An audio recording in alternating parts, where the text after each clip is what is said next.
गरीब का घर नाजायज और बनी गाला जायज बन जाता है। 50 लाख घर बनाने का वादा करके लोगों के घर गिरा दिए गए। पिछले 3 सालों में एक ईंट नहीं लगाई। नया पाकिस्तान नहीं बना सकते तो पुराना पाकिस्तान ही वापस कर दो। हमजा शहबाज का बहावलपुर में वर्कर्स कन्वेंशन से खिताब। कहा, आने वाला दौर मुस्लिम लीग नून का है। अवाम को मुश्किल से निकालेंगे और महरूमियां दूर करेंगे।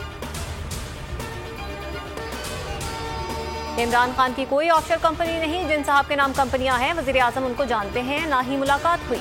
शहबाज गिल की तरतीब। फवाद चौधरी ने ट्वीट में लिखा कि उम्मीद है पेंडोरा लीक्स में भी शफाफियत के नए रास्ते खुलेंगे।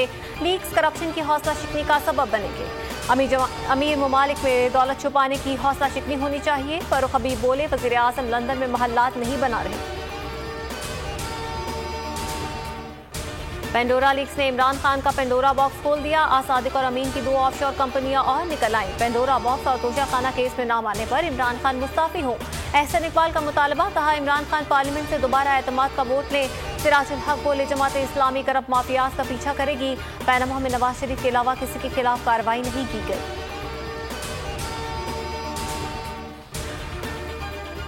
असेंबली से गैर इस्लामी कवानीन मंजूर करने के लिए दबाव डाला जा रहा है। इस्लामी तहजीब को खत्म करके मगरबी तहजीब मुसल्लत की जा रही है। हम जर खरीद एजेंटों के खिलाफ जद्दोजहद करते रहेंगे। कामयाब पाकिस्तान प्रोग्राम में 1400 अरब के कर्जे से 35 लाख घरानों को दिए जाएंगे। ये प्रोग्राम गुर्बत के खात्मे में कलीदी किरदार अदा करेगा। वजीर खजाना शौकत तरीन कहते हैं, वजीर आजम कल इफ्तिताह करेंगे। कारोबार के लिए 5 लाख तक बिला सूद कर्जे दिए जाएंगे। सब्सक्राइब करें और बेल दबाएं ताकि कोई खबर रह न जाए।